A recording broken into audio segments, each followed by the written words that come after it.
Vay, Qachonroq kelsiz? bana ayda tayyorlik qilyapti ben. Ertaroq kelasizmi? Onam bilan ikkimiz sizni saqlab o'tirdik tayyorlik qilib. Ma'qul. Hey, rostmi gap? Siz qachon qarsa ol bo'lmosh, tizijitda qishtalin kiyib olsiz. Bir men onamning oldiga kurashga kelgandan keyin cho'ng sifatrak kiyinib kelanjima. Bugünkisi oyuncular emas da bo'lmasa. Ha, ma'qul sen degandek bo'lsin. Cho'ng sifatida kiyinib borajima. Ma'qul. Kitap tug'a bu.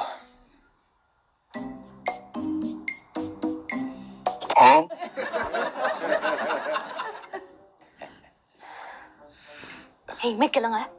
Ha? Hey, nim kiyib oldingiz? Ayaqni tersda qo'yib qarsaatlikini. Atomoqlarning go'dochaqni tomqib kiyib keldingizmi shunda?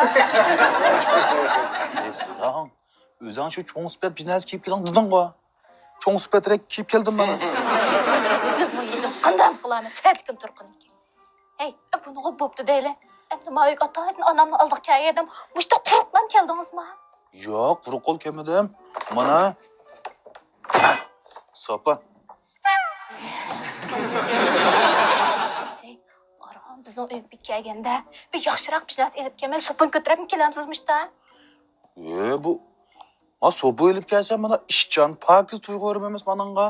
Onun ustiga men güzel qizning sopini nayt yaxshi, kir chiqish bilan alad yaxshi. Güzel ayollar, güzel qizning sopini ishiltida. Baland sopanmi bu? Yapayap turay ya. Bo'ladi ekan bolam. Anim bo'z xemimni yepsa, qirg'anda yolg'izlik yomonken. Bum bo'lib tamdi qayla. Haras bolam jigtim keldi dadiding. Sening jigtingmi kelsa, sening ishingmi ish bo'lib qoldi ekan. Mening ishimmi ish bo'lib qoladi ekanimdan. Yo'q.